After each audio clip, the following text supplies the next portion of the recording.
বাঙালি সহ সংখ্যালঘু নির্যাতন বন্ধ করতে হবে। হুঁশিয়ার উর্দু সাম্রাজ্যবাদী শোষণ গোষ্ঠী হুঁশিয়ার উর্দু সাম্রাজ্যবাদী শোষণ গোষ্ঠী হুঁশিয়ার। তিনি আজকে আপনাদের নমস্কার। আজকে আমাদের এই যে বিক্ষোভ, আপনারা জানেন গত 1 বছর ধরে আমাদের দেশে অনুপ্রবেশকারী ইস্যুর উপর কী ধরনের বাঙালি সারা রাজ্যে বিভিন্ন জায়গায় নির্যাতন চলছে।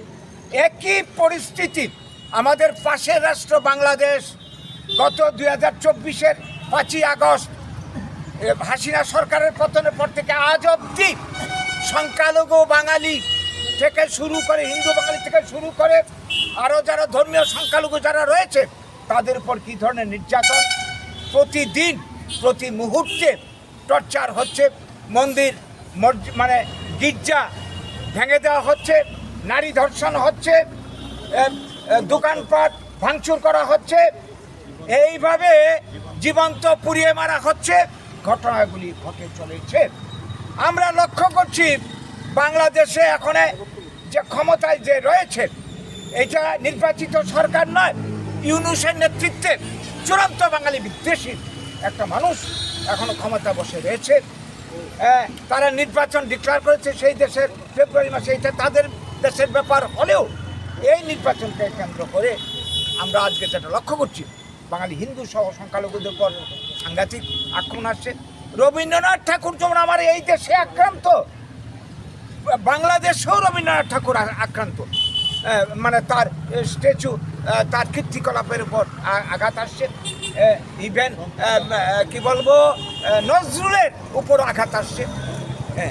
এইভাবে তাদের যে সাংস্কৃতিক কেন্দ্রগুলি রয়েছে, ছায়ানট একটা বিখ্যাত সাংস্কৃতিক চর্চা কেন্দ্র বাংলাদেশে, তার উপর আঘাত এসছে।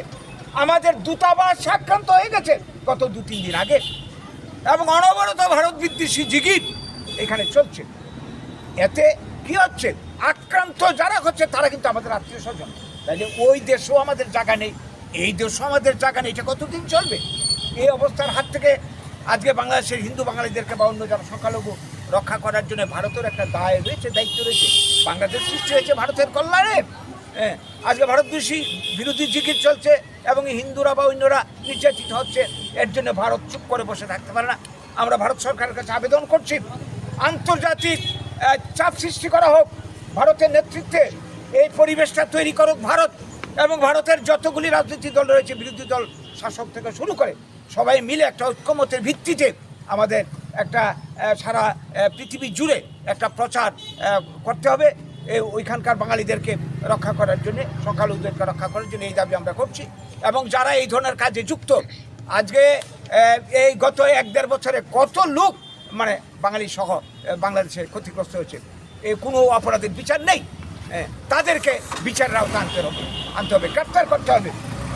এবং আমরা লক্ষ্য করছি আজকে এরা দাবি তুলছে 7 সিস্টার ত্রিপুরা সহ উত্তর পূর্বাঞ্চলকে ওরা নাকি বিচ্ছিন্ন করে দেবে। এত বড় সাহস হয়ে গেছে ওদের, যাদের যে বাংলাদেশে তৈরি হচ্ছে ভারতের তারা ভারতের কল্যাণে।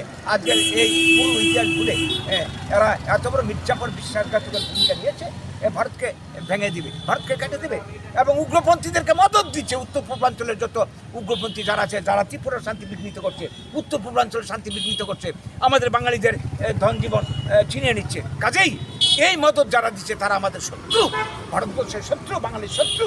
তাদের বিরুদ্ধে আমাদের ব্যবস্থা নিতে হবে। এই ব্যাপারে সরকার, ভারতের সরকার উপযুক্ত ব্যবস্থা নিক, নিরাপত্তার ব্যবস্থা করুক, এবং আমাদের এই যে বর্ডার এলাকাতে নিরাপত্তা বাড়িয়ে দিক। এই সমস্ত দাবি নিয়েই আমাদের আজকে বিক্ষোভ। আমরা আমাদের বক্তব্যের মাধ্যমে কেন্দ্রীয় সরকারের দৃষ্টি আকর্ষণ করছি, রাজ্য সরকারের দৃষ্টি আকর্ষণ করছি, এবং ইউনুসকে বাংলাদেশের সরকারকে সাবধান করে দিচ্ছি।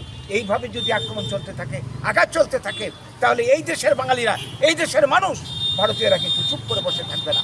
আমরা আন্দোলন করছি এবং এই আন্দোলন আমরা আরো জোরদার করবো, শক্তিশালী করবো, আমাদের অধিকার আমরা প্রতিষ্ঠা করবো।